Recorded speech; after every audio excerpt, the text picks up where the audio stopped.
A graça e a paz seja sobre a vida dos irmãos que acompanham essa programação da Web Rádio, sobre a direção do evangelista Rogério, da Igreja Assembleia de Deus do Brasil. Eu sou o pastor Erinaldo Santos, é um prazer estar participando dessa programação. Eu falo diretamente aqui do sertão de Pernambuco. Sou pastor missionário, atuo aqui no sertão já faz 4 anos. E a nossa igreja está localizada na cidade de Santa Cruz da Baixa Verde, na rua Antônio Inácio, no centro da cidade de Santa Cruz da Baixa Verde, aonde estamos à frente de um trabalho, levando a palavra de Deus aqui nessa região. E nesse momento que eu estou gravando essa mensagem, já é um pouco tarde, eu gostaria de estar falando para vocês do monte. Minha programação era essa, era gravar a mensagem do monte, mas hoje a gente não teve nem condição de chegar ao monte. Não tivemos tempo, atendendo pessoas aqui na nossa casa que nos ligavam para pedir oração por inúmeros problemas. E é sobre isso que eu quero falar com vocês um pouco. Eu quero mais ter uma conversa com todos vocês, baseada na palavra de Deus, uma maneira de compartilhar as minhas percepções e a experiência que temos aqui. Quase todos os dias temos atendido pessoas de várias partes do Brasil com vários tipos de problemas. Hoje, mais ou menos no horário que eu queria ir orar no monte, no final da tarde, atendíamos 2 pessoas de uma vez só. Uma pessoa com tendências suicidas e a outra pessoa com sérios problemas psicológicos causados pelas pressões da faculdade, problemas de relacionamento com a sua mãe, problemas sentimentais. E a gente tem visto muito isso. Todos os dias, praticamente, alguém encontra o meu número de WhatsApp e me envia uma mensagem me contando a sua história e pedindo oração. Hoje pela manhã, atendemos uma jovem senhora que o seu marido está envolvido com drogas na região de Petrolina. O marido dessa senhora, ele é envolvido com drogas. E ela desesperada, chorando, minha esposa atendendo ela.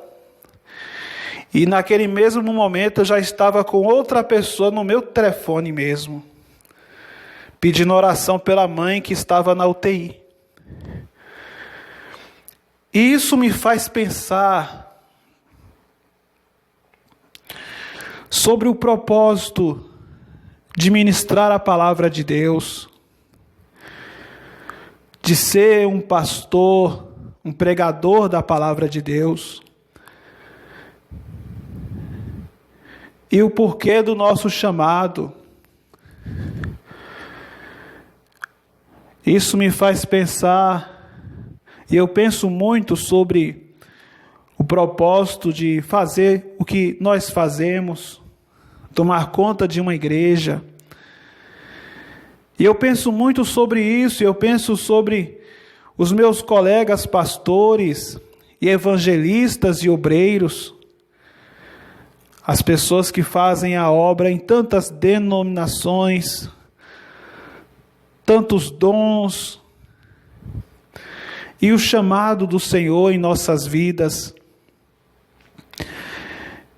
E pensando sobre tudo isso, eu lembro de Davi, que antes de ser rei, ele foi pastor de ovelhas.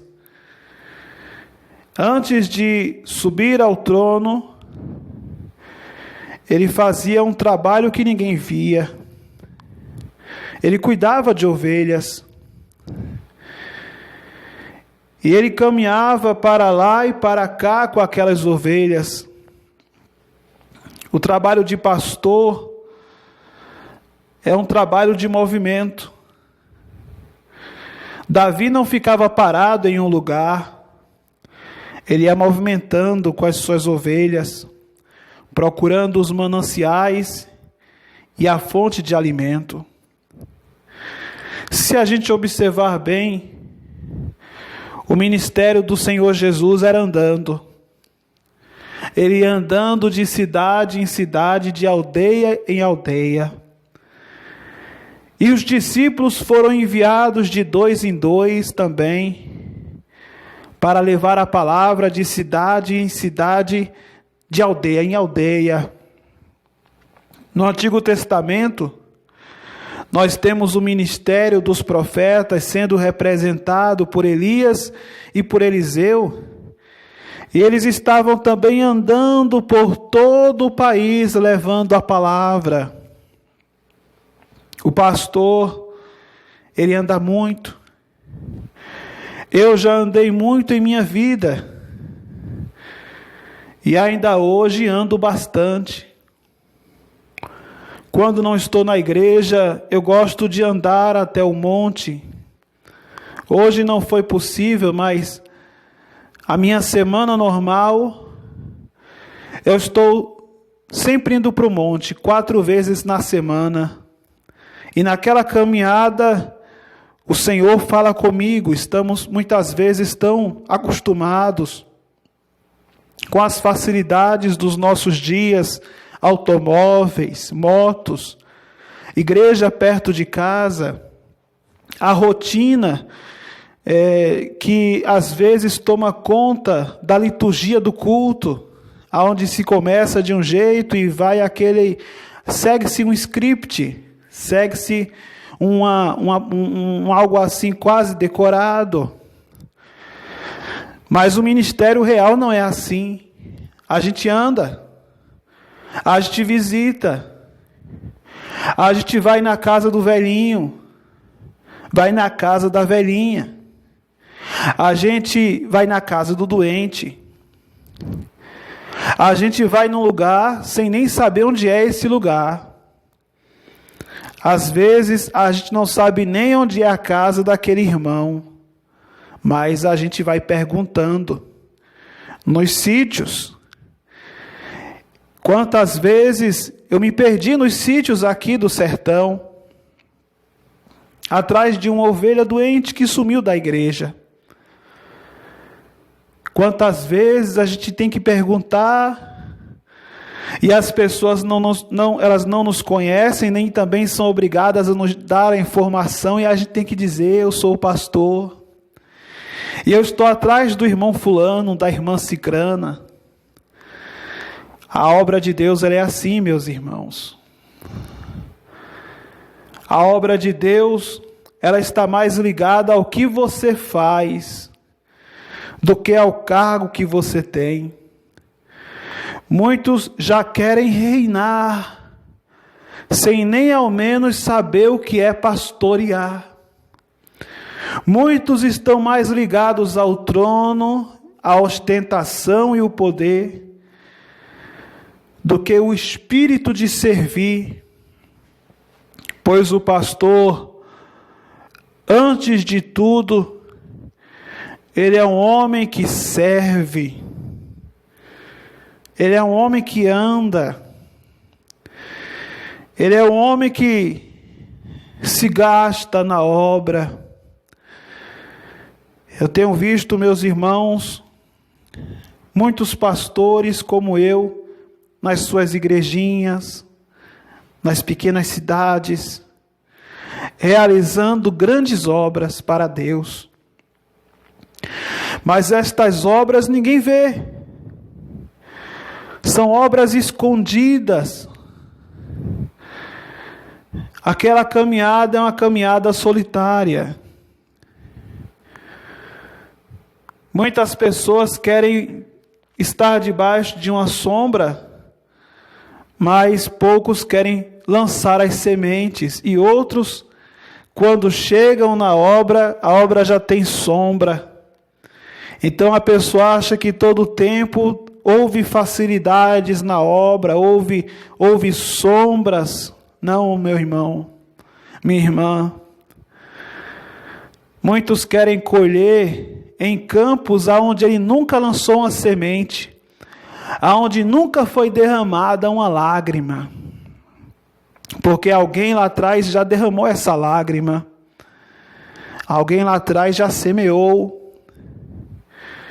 E por causa disso, muita gente está esquecendo a coisa mais importante da obra de Deus. A coisa mais importante não são os seus títulos, não é a sua posição, não é o seu cargo, mas o quanto você já andou atrás de uma alma, o quanto você já perdeu o seu tempo, entre aspas, deixando de fazer o que você queria, para atender alguém que nem é da tua igreja, alguém que nem é do teu rebanho, alguém que até tem um pastor, nominalmente falando, mas espiritualmente o pastor é você. Porque na hora que aquela pessoa está aflita, ela te procura. Muitos de nós são pastores levantados por Deus, que não têm o título, que não ostentam o título de pastor, mas é o próprio Deus que dá aquele dom, porque na hora que a pessoa está angustiada, ela pensa: eu vou ligar para aquele irmão, eu vou ligar para aquela irmã, porque eu confio na oração daquela pessoa. E essa é a obra de Deus, meus irmãos. É aquilo que ninguém vê você fazendo.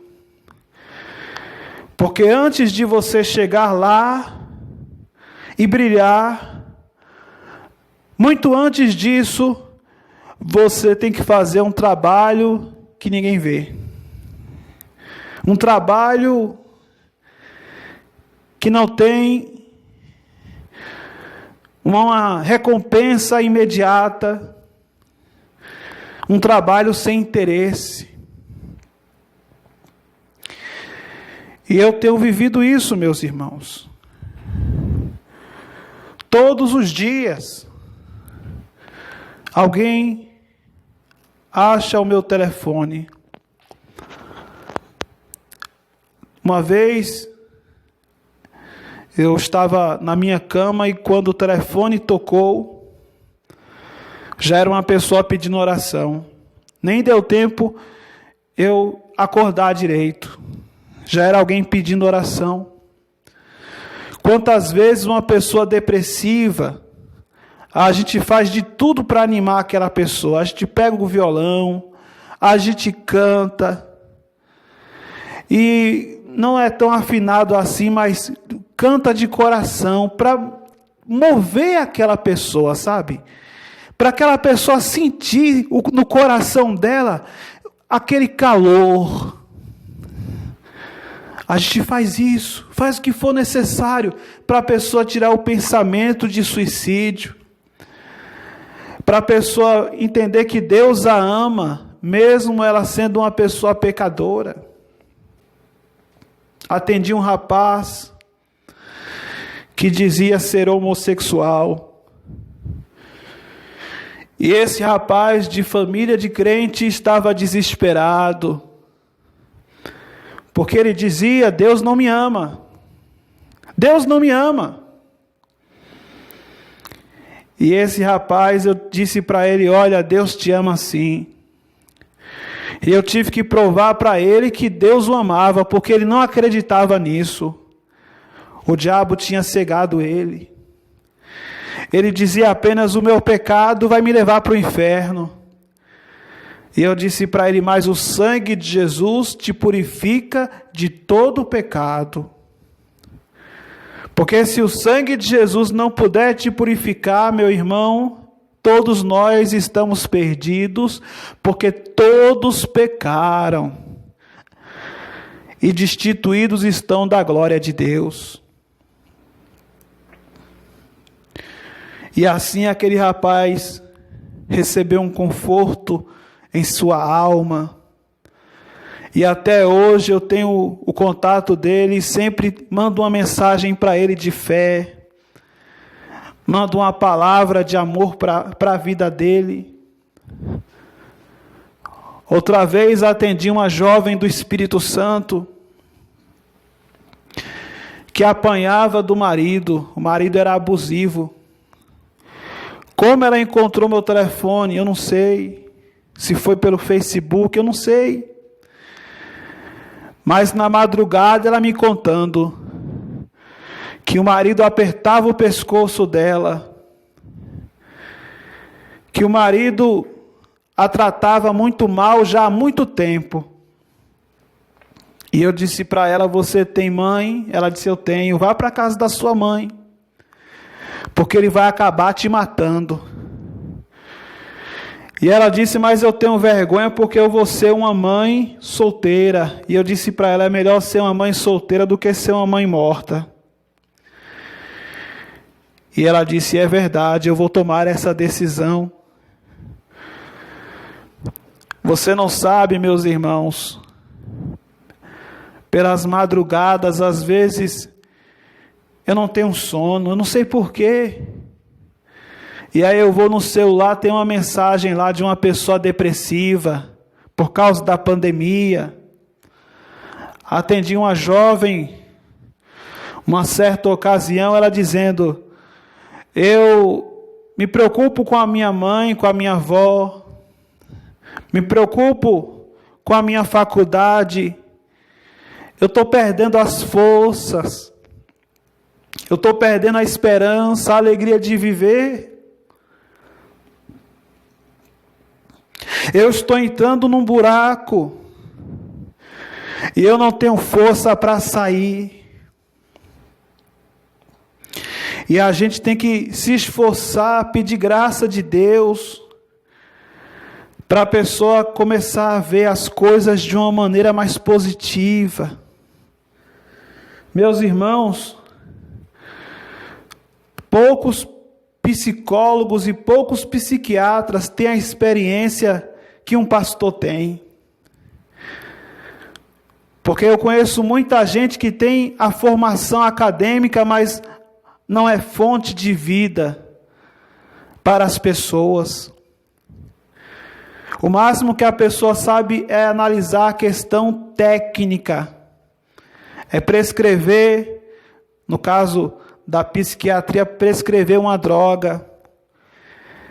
E aí eu estava ouvindo o relato de uma jovem hoje, ela falando que tomava uma certa quantidade de remédios controlados, mas é apenas um paliativo. Somente Deus pode trazer a vida para a pessoa que está morta. Somente Deus pode fazer isso.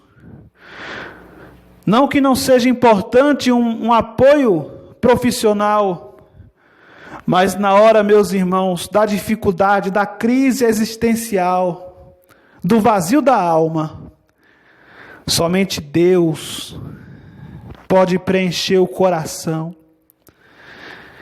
Somente Deus pode preencher o coração. Um coração vazio e angustiado. Que venhamos nos dedicar mais às ovelhas, cuidar das ovelhas. Deixar os palcos de lado, as grandes construções, os monumentos para a honra humana de lado.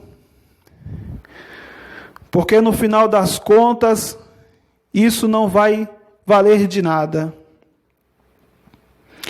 Aconteceu uma coisa curiosa com a minha esposa. Hoje pela manhã o celular dela deu um problema, pifou e deu um reset.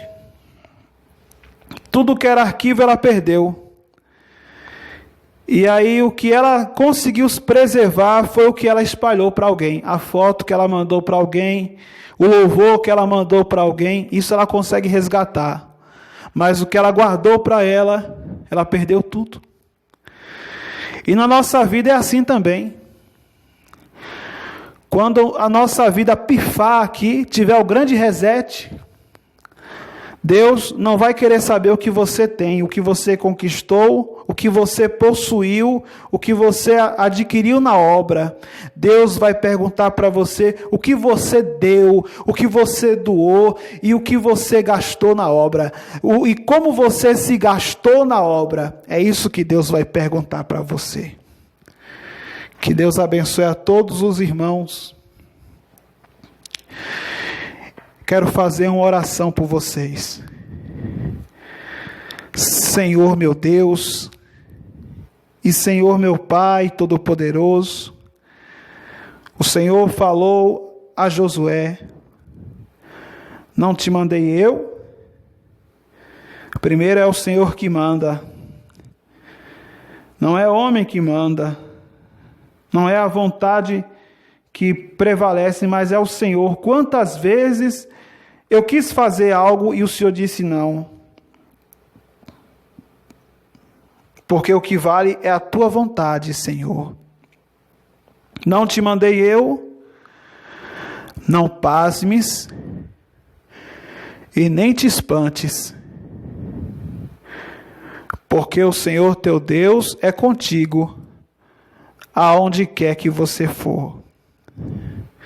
Que essa pessoa venha ter essa unção pastoral em sua vida, na vida dos seus filhos, na vida dos seus sobrinhos, na vida dos seus vizinhos, na vida dos seus colegas de trabalho, colegas de faculdade, homem ou mulher, que essa pessoa venha ter essa unção pastoral. Eu compartilho essa unção, essa sabedoria, porque aquele que ganha almas sábio é. Com essa pessoa, para que essa pessoa venha ganhar muitas e muitas almas para o reino do Senhor, em São Lourenço, no sertão, no Recife, aonde essa pessoa estiver ouvindo essa mensagem, que ela venha ser um Josué de Deus, um conquistador do reino de Deus, porque não é tempo mais de defender placas e denominações, é tempo de balançarmos a única bandeira, a bandeira do nome de Jesus e do reino de Deus. Não temos mais tempo a perder. Que o Senhor venha abençoar o teu filho, o evangelista Rogério. Que o Senhor venha abençoar o irmão Rildo, a irmã Edilene, todos que fazem parte dessa obra da Assembleia de Deus do Brasil. Todas as igrejas que estão juntas com ele nesse propósito, para levar a tua palavra. E aqui também do sertão, nós fazemos parte de um só povo. E pedimos as tuas bênçãos, meu Deus, no nome do Senhor Jesus. E já te agradecemos por tudo. Essa foi a palavra do Senhor para os nossos corações. Que Deus abençoe você. Foi um prazer ministrar essa palavra. Um forte abraço. E que você venha receber mais e mais da parte do Senhor, no nome de Jesus.